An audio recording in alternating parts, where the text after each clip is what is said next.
जय माता दी। आज 25 सितंबर 2025 दिन गुरुवार आश्विन माह की शुक्ल पक्ष की तृतीया तिथि है। स्वागत है आप सभी श्रोताओं का आपके अपने चैनल स्पिरिचुअल कथा 1111 पर। आज हम बात करेंगे शारदीय नवरात्रि 2025 के तीसरे दिन की, जहां मां चंद्रघंटा की पूजा का विशेष महत्व है। इस साल भक्तों को मिला है अद्भुत अवसर मां की आराधना 2 दिनों तक करने का। आइए जानते हैं इस दिव्य संयोग के बारे में विस्तार से। देश भर में शारदीय नवरात्रि का पावन पर्व बड़े उत्साह और भक्ति भाव के साथ मनाया जा रहा है। नवरात्रि के 9 दिनों में मां दुर्गा के 9 स्वरूपों की आराधना की जाती है। इस दौरान साधक उपवास, पूजा, हवन और मंत्र जप से देवी मां की कृपा प्राप्त करने का प्रयास करते हैं। नवरात्रि के तीसरे दिन मां दुर्गा के तीसरे स्वरूप मां चंद्रघंटा की पूजा का विशेष महत्व होता है। इस बार नवरात्रि में एक दुर्लभ और अद्भुत संयोग बन रहा है। तिथि परिवर्तन के कारण मां चंद्रघंटा की पूजा 24 सितंबर और 25 सितंबर 2025 दोनों दिन की जाएगी। सामान्यतः नवरात्रि का तीसरा दिन आश्विन शुक्ल पक्ष की तृतीया तिथि को आता है, लेकिन इस वर्ष तृतीया और चतुर्थी तिथियों के संयोग के चलते मां चंद्रघंटा की आराधना लगातार 2 दिनों तक होगी।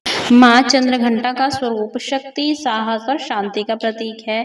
उनकी पूजा से साधक के जीवन में भय, बाधाएं और नकारात्मकता दूर होती है तथा यश, कीर्ति और आत्मविश्वास बढ़ता है। नवरात्रि के तीसरे दिन उनका पूजन विशेष फल प्रदान करने वाला माना गया है। जय माता दी। स्वागत है आप सभी श्रोताओं का आपके अपने चैनल स्पिरिचुअल कथा 1111 में। आज हम लेकर आए हैं देवी महात्म्य के पावन ग्रंथ दुर्गा सप्तशती की अद्भुत कथा। यह कथा हमें मां आदि शक्ति दुर्गा की महिमा, उनकी शक्ति और भक्तों पर उनकी कृपा के दिव्य प्रसंग सुनाती है। तो आइए जुड़ते हैं इस आध्यात्मिक यात्रा में और सुनते हैं मां दुर्गा के दिव्य चमत्कार। दुर्गा सप्तशती, जिसे देवी महात्म्य भी कहा जाता है, नवरात्रि में विशेष रूप से पढ़ी और सुनी जाती है। यह कथा मां दुर्गा के असुरों पर विजय, उनकी शक्ति और भक्तों के कल्याण की गाथा है। इस वीडियो में हम जानेंगे दुर्गा सप्तशती की कथा, इसके अध्यायों का महत्व और इसके पाठ से मिलने वाले आध्यात्मिक लाभ। माता रानी की कृपा से आपके जीवन में सुख, शांति और समृद्धि का आगमन हो। एक राजा, एक व्यापारी। देवी भगवती के पहले उपासक, जिनके कारण सामने आई श्री दुर्गा सप्तशती। यह कथा राजा सूरत और समाधि वैश्य की है, जो वन में भटकते हुए ऋषि मेधा के आश्रम पहुंचे।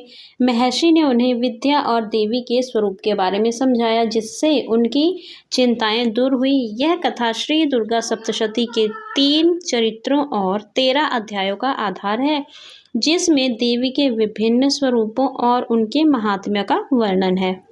जैसे जैसे अंधकार बढ़ता जाता था, हवा की साएं और डरावनी होती जाती थी। पंछी घोंसलों में लौट चुके थे, हिंसक पशु मांद से बाहर निकल रहे थे और घुप अंधेरे को चीरती हुई उनकी गर्जना हृदय को भेद देती थी। किसी मानव मन के हाड़ को कपा देने के लिए यह सभी बहुत थे, लेकिन न जाने किस उधेड़बुन में 2 पग लगातार आगे ही बढ़ते चले जाते थे।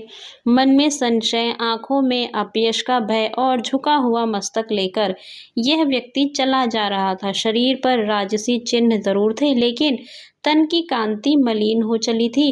केश खुले हुए थे और चेहरे को चिंताओं ने घेर रखा था। क्या थी राजा सूरत की चिंता? न जाने कितने कोस यूं ही चल लेने के बाद दिन निकल आया और व्यक्ति ने देखा कि किसी पेड़ के नीचे कोई बैठा हुआ है।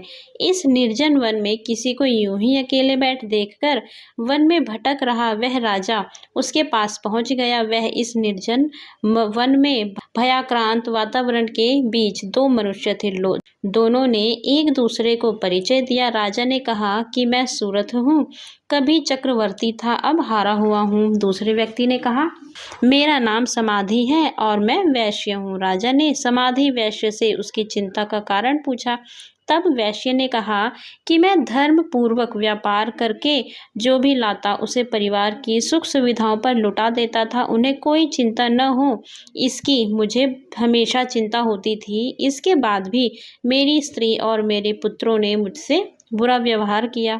अब जब मैं व्यापार नहीं कर सकता तो उन्होंने मेरा तिरस्कार और अपमान कर दिया। मैं 3 दिन से इस वन में अकेला हूँ, फिर भी मेरा उनके प्रति मोह नष्ट नहीं हो रहा है, मैं इसीलिए चिंतित हूँ। इतना कहकर समाधि की आंखें भर आई। राजा ने समाधि को ढांढस बंधाया और कहा, विलाप न करो मित्र, मेरी स्थिति भी तुमसे अलग नहीं है। ध्रुव के पौत्र तथा उत्कल के पुत्र बलवान नंदी स्वयंभू मनु के वंश में उत्पन्न राजा हुए हैं। उन्होंने 100 अक्षौहिणी सेना लेकर मेरे राज्य के चारों ओर घेर लिया। हम दोनों के पक्षों में पूरे 1 वर्ष तक लगातार युद्ध होता रहा, लेकिन परिणाम नहीं निकला। अंत में मेरे सैनिक युद्ध में मारे जाते रहे और मैं अकेला पड़ने लगा। वैष्णव नरेश नंदी ने मुझ पर विजय पाई और मुझे राज्य से बाहर कर दिया। इसी अपकीर्ति से मैं वन में चला आया। अब यही मेरी चिंता का कारण है। न तो मैं हार स्वीकार कर पा रहा हूँ और न ही राज्य के प्रति मोह त्याग पा रहा हूँ। मित्र बन गए राजा सुरथ और समाधि वैश्य। एक दूसरे की व्यथा कथा सुनते दोनों ही लोग न जाने कितने आगे बढ़ाए। जंगल की निर्जनता पीछे छूट चुकी थी और सामने शांति देने वाली हरियाली थी। बहुत ही शांत वातावरण में पंचगव्य की सुगंध घुली हुई थी। अग्नि में पड़ी समिधा की आती सुगंध की दिशा में दोनों बढ़ते रहे और एक ऋषि के आश्रम में पहुंच गई। यहाँ गुरुकुल था, अग्निहोत्र हो रहा था। एक पीपल के पेड़ के नीचे बैठे ऋषि अपने शिष्यों को सृष्टि के आरंभ का सूत्र समझा रहे थे। उन्होंने कहा, एको अहम बहुश्यामी। राजन को यह सूक्ति सुनकर शांति मिली। उन्हें यह आभास हो गया कि अब यही ऋषि उनके मोह के बंधन काट सकते हैं। वह महर्षि मेधा थे। समाधि वैश्य और राजन ने दौड़कर ऋषि के चरण पकड़ लिए और विलाप करने लगे। शांतचित ऋषि ने दोनों को आशीष देते हुए उठाया और उन्हें उनकी चिंता दूर करने का आश्वासन देते हुए निकट बैठाया। सांत्वना देने वाले वचन कहे, जल पिलाया और कहा कि अब आप दोनों बताइए क्या चिंता है, मैं हर संभव उसे दूर करने का प्रयास करूंगा। तब राजन सुरथ और समाधि ने अपनी अपनी आप बीती महर्षि मेधा को बता दी। फिर कहा कि हे देव, हमारे हृदय में मोह क्यों बना हुआ है, इसका कारण क्या है। महर्षि मेधा ने उन्हें समझाया कि मन को जिस शक्ति से नियंत्रण किया जा सकता है वह विद्या है। वही विद्या आदि शक्ति का प्रथम स्वरूप है। इसी विद्या को जानना ज्ञान है। इसी ज्ञान को समझ पाना मोक्ष है।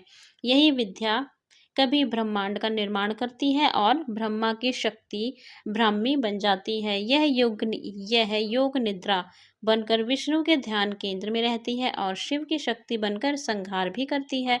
यह विद्या वैसे तो निर्गुण है, निराकार है, लेकिन साकार शब्दों में यही आदि शक्ति है और देवी कहलाती हैं।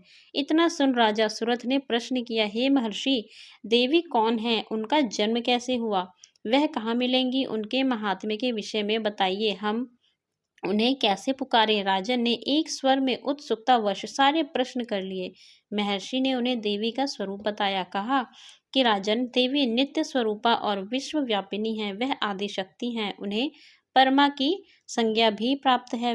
वह विष्णु की योग माया शक्ति भी हैं और उनकी योग निद्रा भी हैं। उनका प्राकट्य हुआ जन्म नहीं, वह अनादि है और अनंत भी। यह सत्य है कि वह संसार के कल्याण के लिए जन्म लेती रही हैं और अवतार भी, फिर भी वह आदि स्वरूपा हैं। इस तरह उन्होंने देवी के प्राकट्य की कथा सुनाकर राजा और वैश्य की चिंता दूर की। ऋषि कृपा से दोनों को ही बिना तपस्या के सिर्फ देवी की कथा श्रवण से तपस्या जैसा फल मिला। उन्हें भगवती की कृपा प्राप्त हुई। दुर्गा सप्तशती में कितने अध्याय। राजा सूरथ और समाधि वैश्य की यही कथा श्री दुर्गा सप्तशती का आधार है। दुर्गा सप्तशती में कुल 13 अध्याय हैं, जिन्हें 3 चरित्र में बांटा गया है। ये 3 चरित्र कथाओं के 3 हिस्सों में बटे हैं। प्रथम चरित्र, जिसमें मधु कैटभ वध की कथा है, मध्यम चरित्र में सेना सहित महिषासुर के वध की कथा है और उत्तम चरित्र में शुंभ निशुंभ वध और राजा सूरथ और समाधि वैश्य को मिले देवी के वरदान की कथा है। ये तीनों चरित्र मिलाकर सप्तशती में 700 श्लोक हैं और ये श्लोक कथाओं के आधार पर 13 अध्यायों में बटे हुए हैं। यह अध्याय के पाठ का अलग अलग फल भी मिलता है और देवी के प्राकट्य और अवतारों की अलग अलग कथा भी इसमें वर्णित है। प्रथम चरित्र की देवी महाकाली, मध्यम चरित्र की देवी महालक्ष्मी और उत्तम चरित्र की देवी महासरस्वती हैं। इसमें भी देवी काली के महात्म्य में 1 अध्याय, देवी लक्ष्मी की स्तुति में 3 अध्याय और देवी सरस्वती की स्तुति 9 अध्यायों में हुई है। सरस्वती ही आदि शक्ति का विद्या और ज्ञान रूप में प्रमुख स्वरूप है। तो श्रोताओं, यह थी दुर्गा सप्तशती की पावन कथा। अगर आपको यह वीडियो अच्छा लगा हो तो कृपया इसे लाइक करें, अपने दोस्तों और परिवार के साथ शेयर करें और हमारे चैनल स्पिरिचुअल कथा 1111 को सब्सक्राइब करना न भूलें। माँ दुर्गा की कृपा आप सभी पर बनी रहे। जय माता दी।